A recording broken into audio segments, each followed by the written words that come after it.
we've all covered high-profile grand jury investigations. When they're this high-profile, you learn about it. You know, maybe not from the Justice Department, but witnesses talk, their lawyers talk. You learn about it. If people in Trump's inner circle were going before the grand jury, we would know about it. Yeah, we would That hear hasn't happened. witch hunt. We would hear. What do you make of that? Try to step back. What's going on here? And even though Biden has been quoted, I think accurately in the New York Times saying he'd like to see Trump prosecuted, boy, I think that is a giant step, and this is all about the legitimate functioning of the presidency. And that's why I say we've got to get a lot of reality and not get into these legal tunnels. How do you establish accountability? I mean, getting the information out there, writing books, having congressional hearings, that's all important. Is that enough? Maybe it is, but then let the voters decide. Remember,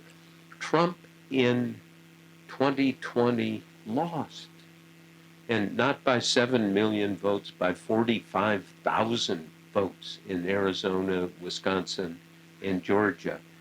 That close could have gone the other way, but he lost. And I remember in one of the interviews I did with him leading up to the 2020 election.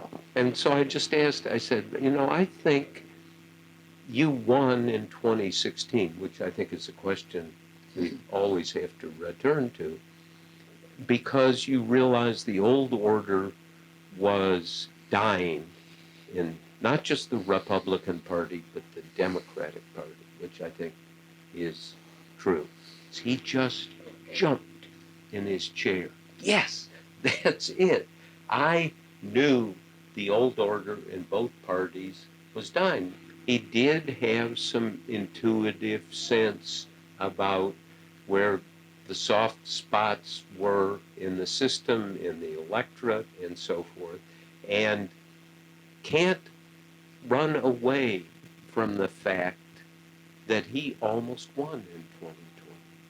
Then you can crank yourself back to 2016 and ask the question, did we in our business do enough to look at Trump in 2016 and tell people who he was, where he came from sufficiently?